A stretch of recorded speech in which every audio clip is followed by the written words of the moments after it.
Water filled her lungs, dragging her down into the freezing dark. Hours ago, Catherine Sterling was a billionaire CEO commanding global boardrooms. Now she was just a dying woman in a swollen river, praying for a miracle. That miracle came as a desperate father with nothing left to lose. Catherine Sterling didn't lose gracefully. At 38, she was the undisputed architect behind Sterling Roth Capital, a venture firm that controlled billions in tech and real estate across the Pacific Northwest. She had built her empire on ruthless efficiency, cold logic, and a carefully cultivated paranoia. But she hadn't been paranoid enough. The betrayal came on a Friday evening, delivered not with a shout, but with the quiet slide of legal documents across a polished mahogany table. Richard Blackwood, her trusted CFO, and the closest thing she had to a mentor, had orchestrated a covert board coup. Utilizing a loophole in the corporate bylaws and backing from a shadow conglomerate in Geneva, Richard had frozen her shares, locked her out of her own servers, and initiated a hostile takeover that stripped her of her life's work in less than 48 hours. Blinded by a mix of rage and an unfamiliar, suffocating panic, Catherine had fled downtown Seattle. She didn't pack. She didn't call her lawyers. She just got into her black Mercedes G-Wagon and drove eastward into the Cascade Mountains toward a remote property she owned but hadn't visited in years. It was a torrential November night. The rain came down in sheets, transforming the winding, unlit mountain roads into slick ribbons of black ice and hydroplaning death traps. Catherine gripped the leather steering wheel, her knuckles white. Her mind was a chaotic loop of Richard's smug smile and the sudden, terrifying realization that her entire identity was tied up in bank accounts she could no longer access. She was completely alone. Her relentless pursuit of wealth had alienated everyone who had ever tried to love her. As she rounded a sharp bend, overlooking the Snoqualmie River, the headlights caught the glare of a massive, fallen Douglas fir blocking the asphalt. Catherine slammed on the brakes. The anti-lock system stuttered, but the heavy SUV had too much momentum on the rain-slicked oil and pine needles. The vehicle spun, tires screaming against the road before smashing through the rusted steel guardrail. For 2 seconds, there was only the sensation of weightlessness. Then, the violent, shattering impact of the river. The Snoqualmie was swollen with autumn runoff, churning with violent rapids and debris. The G-Wagon hit the water, nose first, the airbags deploying with a concussive blast that left Catherine stunned and gasping. Almost instantly, ice-cold water began pouring in through the shattered windshield. The electrical system sparked and died, plunging her into absolute darkness. Panic, primal and blinding, set in. She unbuckled her seatbelt, her manicured fingers slipping on the wet nylon, and threw her weight against the driver's side door. The water pressure outside was immense. It wouldn't budge. The water level inside rose with terrifying speed, past her knees, her waist, her chest. The cold was a physical assault, a million needles driving into her flesh, paralyzing her muscles, and stealing the breath from her lungs. She screamed, but the sound was swallowed by the roar of the rushing river. A mile downstream, David Hayes was walking along the muddy banks. At 32, David looked older, worn down by the kind of exhaustion that seeped into the bones. He was a mechanic by trade, but his real full-time job was keeping his head above water. Since his wife passed away from ovarian cancer 3 years ago, leaving him with mountains of medical debt from Harborview Medical Center and a young daughter to raise, life had been a relentless grind. Tonight, he was out in the storm, dragging driftwood from the riverbank to dry for the wood stove. Heating oil was a luxury he couldn't afford this month. Through the howling wind, David heard the unmistakable, sickening crunch of tearing metal, followed by a heavy splash. He dropped the wood and ran. His heavy work boots slipped in the mud, branches whipping his face as he scrambled up the embankment.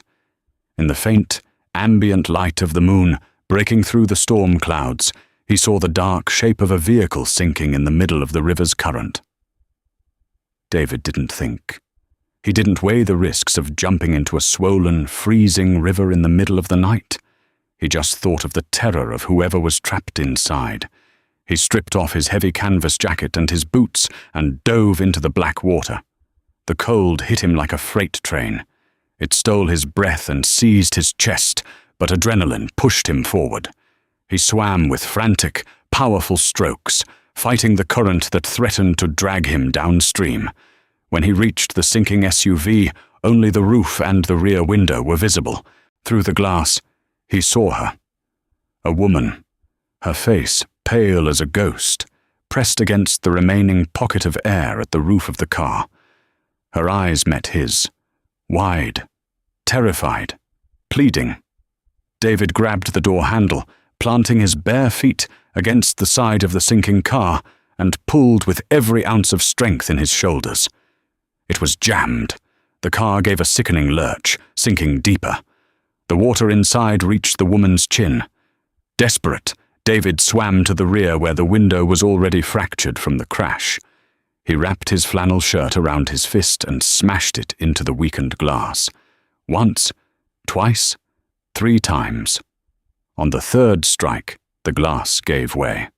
The river flooded into the cabin, pulling the vehicle down faster, but David reached in blindly. His hand caught a fistful of expensive sodden silk, Catherine's blouse. He pulled her through the broken window, just as the SUV surrendered to the depths, disappearing into the black water below. Catherine was thrashing, coughing up water, her panic making her a danger to them both. "I've got you!" David yelled over the roar of the water, wrapping one arm firmly around her chest. "Stop fighting me, I've got you!" It took everything he had to drag them both back to the shore. The current battered them against submerged rocks, bruising his ribs and tearing at his legs. By the time they hit the muddy shallows, David's muscles were screaming, his lungs burning. He collapsed onto the riverbank, dragging the woman up beside him into the freezing rain. Catherine lay in the mud, hacking violently, her body convulsing with deep, uncontrollable shudders. She was alive. But as the adrenaline began to fade, the real danger set in. The temperature was dropping toward freezing, and they were miles from civilization. David forced himself up on trembling legs. He looked at the woman.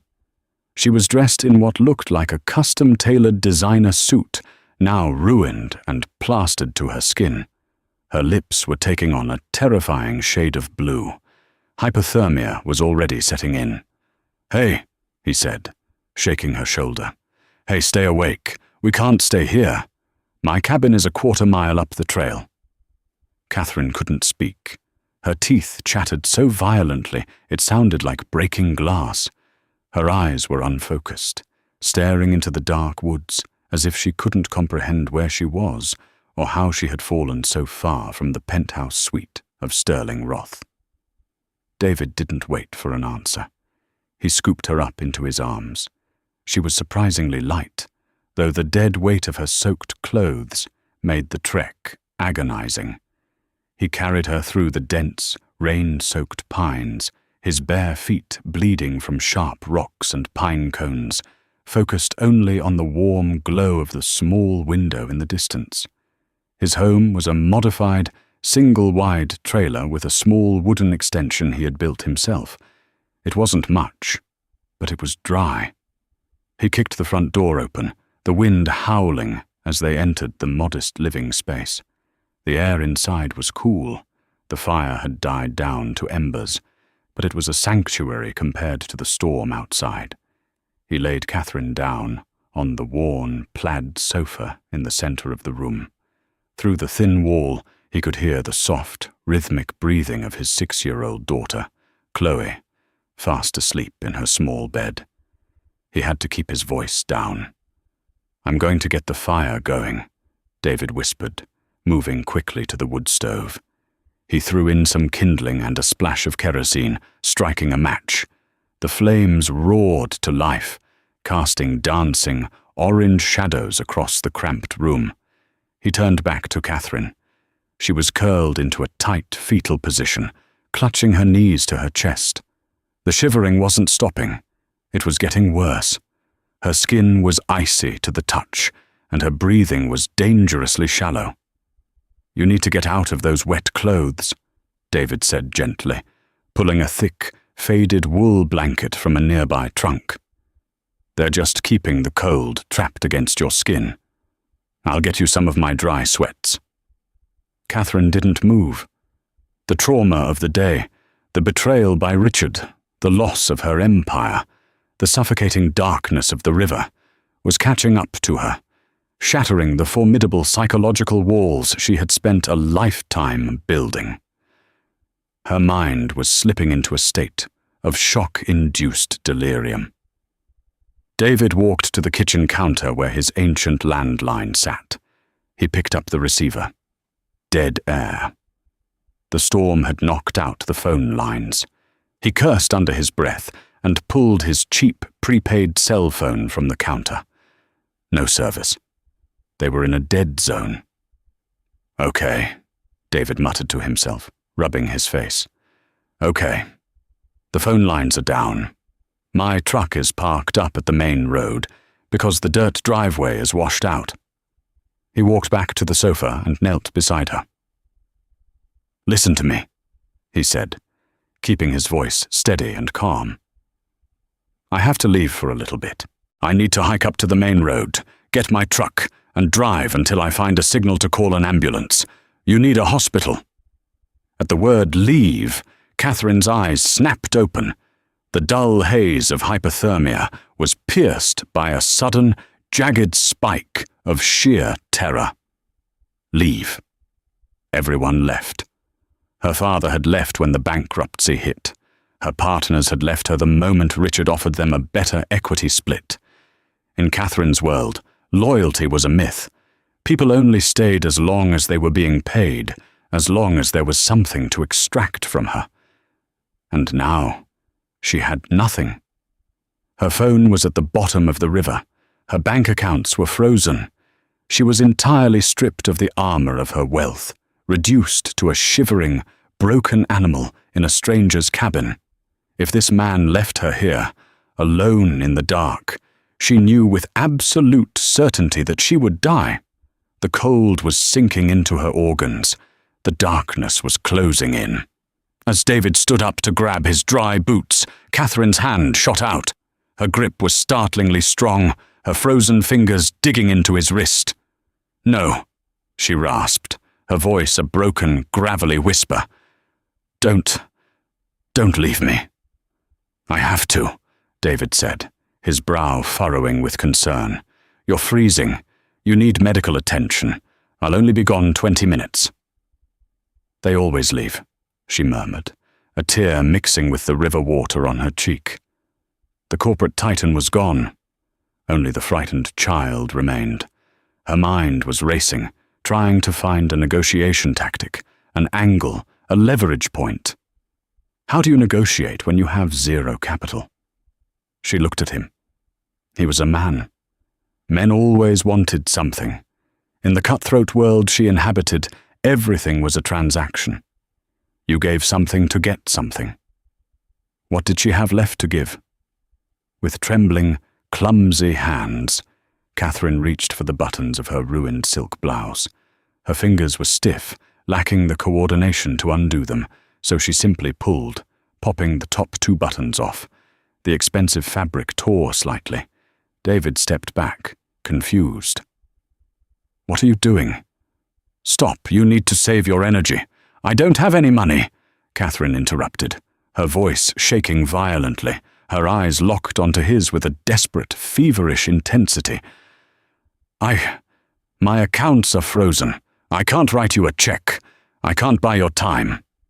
She managed to pull the ruined fabric down off one shoulder, exposing her pale, shivering skin to the warm air of the fire. The vulnerability in the room was sudden and suffocating. She wasn't trying to be seductive. It was a devastatingly raw act of surrender. It was the desperate plea of a woman who believed her body was the only currency she had left to purchase human decency. She looked up at him, her chest heaving, her pride completely broken. "Will you stay if I undress?" she asked. The question hung in the quiet cabin, competing only with the crackle of the wood stove and the wind battering the thin walls. David stared at her, deeply unsettled. He didn't see a billionaire. He didn't see an object of desire. He saw a human being whose spirit had been utterly crushed, someone so deeply traumatized by the world that she believed she had to barter her own dignity just to keep another human from walking out the door. It broke his heart.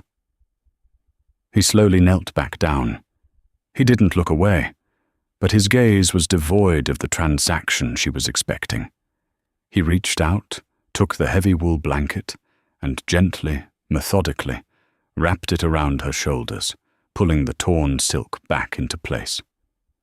"I don't want your money," David said softly, tucking the blanket tightly around her shivering frame. "And I don't want your body. You don't have to buy your safety here." Catherine stared at him, her breathing hitching. The concept was entirely foreign to her. "Then, why?" "Because you're freezing," David said, his voice a steady, grounding anchor in her chaotic mind. "And because my daughter is asleep in the next room, and I'd like to think if she were ever scared and alone in the dark, someone would stay with her without asking for anything in return." He sat down on the floor next to the sofa, leaning his back against the base of it, facing the fire. He didn't move toward the door. "I'll stay," David promised quietly. "I'll stay right here until you're warm. You're safe now." For the first time in perhaps her entire adult life, Catherine Sterling closed her eyes and let go of the control. The heavy dark weight of the day finally overtook her, and as the warmth of the fire and the strange, unfamiliar warmth of unconditional human kindness washed over her, she slipped into unconsciousness, trusting a man she didn't even know. Sunlight, harsh and blinding, pierced the small, dusty window of the cabin, pulling Catherine Sterling from a heavy, dreamless sleep. She gasped, bolting upright on the faded plaid sofa. For a terrifying fraction of a second, she was back in the sinking Mercedes, the freezing Snoqualmie River crushing her lungs. But the air entering her mouth was dry, smelling of wood smoke, stale coffee, and pine needles. She looked down. She was wearing a pair of oversized grey sweatpants and a thick, oversized flannel shirt. Her ruined silk blouse and skirt were draped over a wooden drying rack near the dormant wood stove. "Morning." Catherine flinched. Standing in the narrow archway of the kitchen was a little girl, no older than 6, holding a chipped ceramic mug with both hands. She had messy, sleep-tousled brown hair and large, curious eyes. "My dad said you fell in the river," the girl said matter-of-factly. "He said I had to be super quiet so you could sleep." "I'm Chloe." Catherine stared at her, the reality of the previous night rushing back with the force of a physical blow. The betrayal, the crash, the freezing water, the man who had refused her broken, desperate offer of her own body, choosing instead to simply keep her warm. "I'm Catherine," she managed to say, her throat raw and scratchy. David walked in from the back door, carrying an armful of chopped wood. He looked exhausted, deep purple bags under his eyes, his knuckles scraped and bruised from smashing her car window.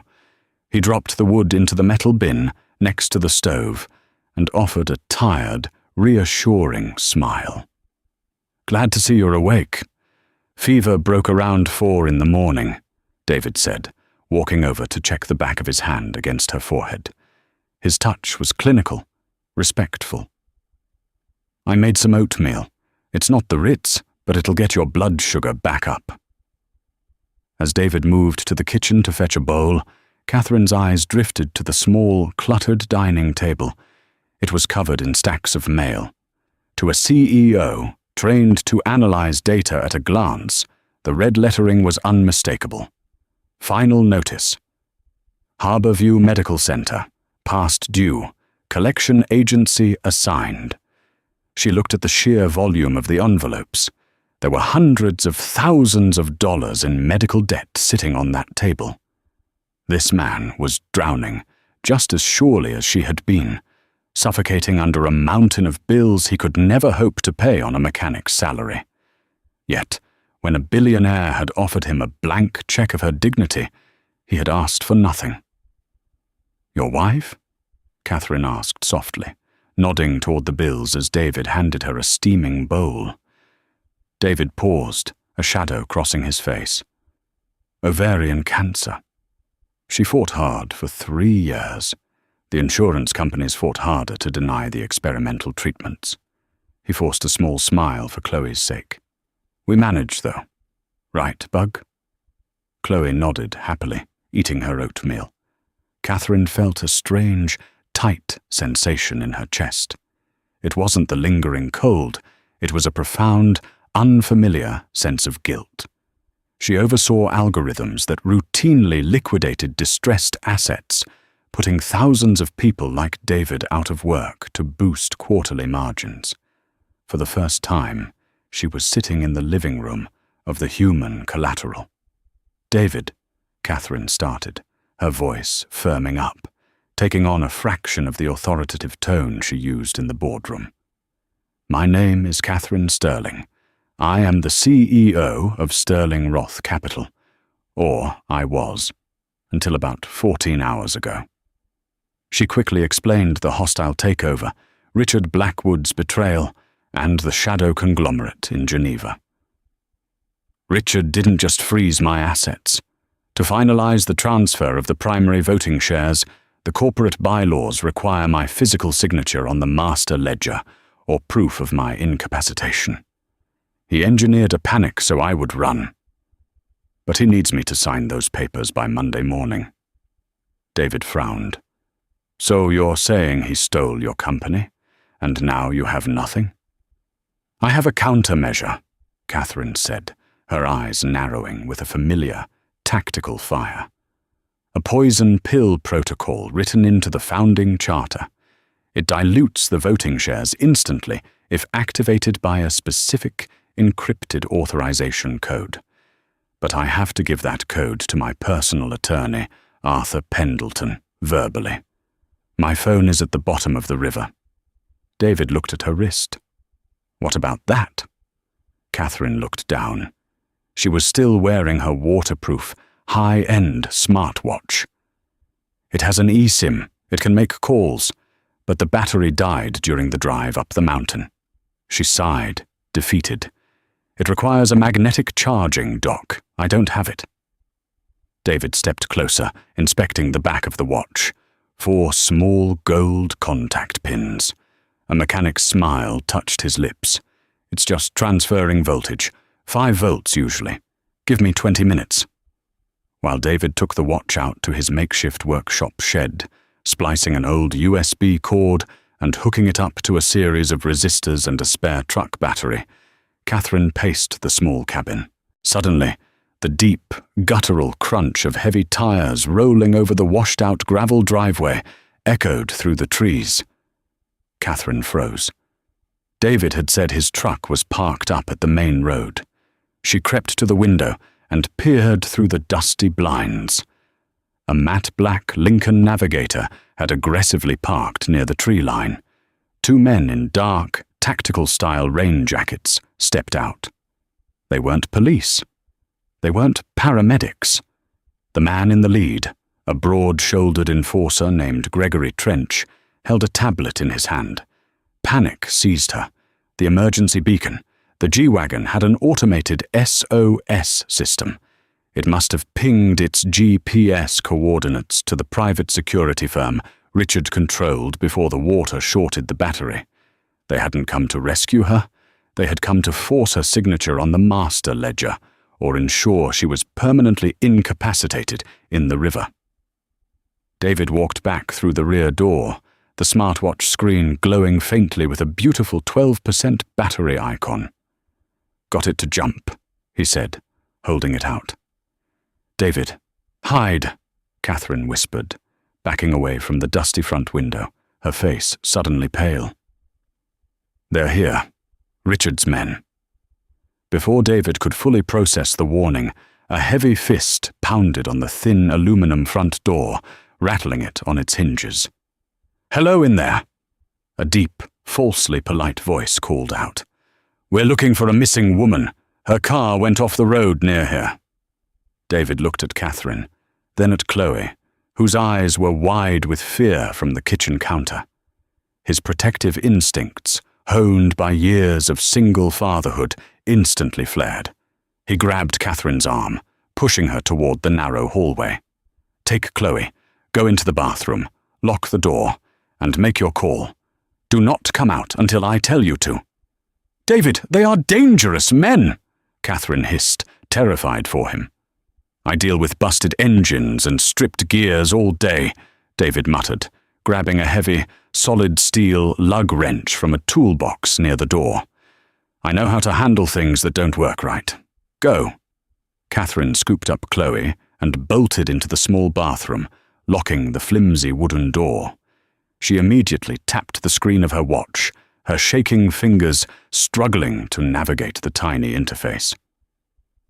She dialed Arthur Pendleton's private, unlisted cell number. In the living room, David unlocked the front door and opened it a few inches, blocking the frame with his body. He kept the lug wrench hidden behind his leg. Gregory Trench stood on the porch, his eyes scanning the interior over David's shoulder. "Morning, buddy," Trench said, flashing a cold smile. "Like I said, we're looking for Catherine Sterling. Her vehicle went into the river. We're private security hired by her family." "Haven't seen anyone," David said, his voice an unyielding wall. Trench's eyes flicked to the wooden drying rack near the stove. Draped across it was the unmistakable, torn fabric of a custom-tailored women's silk blouse. The enforcer's smile vanished. "You're lying, friend. Step aside."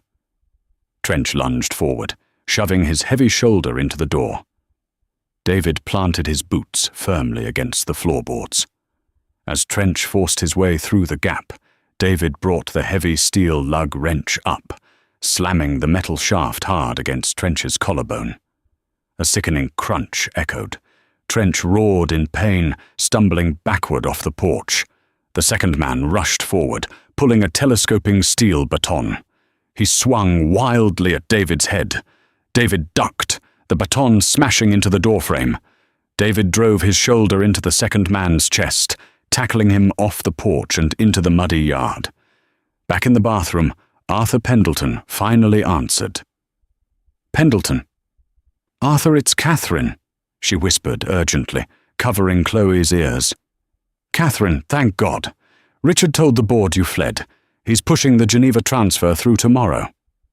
"Execute the Lazarus Protocol," Catherine commanded, the CEO returning to her voice. "Authorization code, Sterling Alpha Niner 7 Omega. Freeze the voting shares, lock the primary servers, and notify the SEC of a fraudulent takeover by Richard Blackwood. Also, send the police to my current GPS coordinates immediately. Done. The moment I input this, Richard's equity drops to 0. Catherine opened the bathroom door and stepped into the living room. Outside, David was standing over the second man, breathing heavily. Trench was leaning against his SUV, clutching his shattered collarbone, reaching inside his jacket with his good hand for a weapon. Catherine pushed open the broken front door. She didn't look like a victim anymore. She stood tall in David's oversized clothes, radiating absolute authority. "I wouldn't do that, Gregory," Catherine projected, her voice cutting through the crisp air. Trench froze. "Sign the ledger, Catherine, or this gets messy." "It's already messy for you," Catherine replied coldly, tapping the glowing smartwatch. "The Lazarus Protocol is active. Richard's shares are diluted to pennies. The SEC is drafting warrants for his arrest right now. The police are on their way to this exact ping." Trench stared at her. He was a mercenary paid to intimidate, not to go down with a sinking ship for a client who suddenly had no money. "Richard can't pay you anymore," Catherine stated. "Leave now, and I won't give the police your plates. Stay, and you go to federal prison with him." Trench weighed his options, spat blood into the mud, and hauled his dazed partner into the navigator. The SUV reversed violently and sped off down the mountain road. David dropped the lug wrench.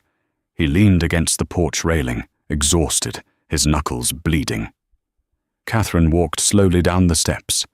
The billionaire who had lost everything and the mechanic who had risked everything simply looked at each other. "Are you okay?" Catherine asked, her voice trembling slightly. "I've had worse mornings," David rasped, a genuine smile breaking through his exhaustion. "Nice watch." Catherine let out a breathless laugh, tears welling in her eyes. She stepped forward and wrapped her arms around him, a purely human gesture of overwhelming gratitude. David held her tight. "I owe you my life," Catherine whispered against his shoulder, "and I pay my debts." "You don't owe me anything," David said softly. "You're safe." "No," Catherine said, pulling back to look him in the eyes, her gaze fierce and entirely transformed. "It's not." A year later, Sterling Roth Capital operated differently. Catherine reclaimed her empire, but the ruthless paranoia was gone, replaced by a foundation of ethical investments. She never forgot the man who pulled her from the freezing dark. David's medical debts vanished overnight, and a trust secured Chloe's future. In a world driven by transactions, Catherine finally learned that the most valuable currency of all was unconditional human grace.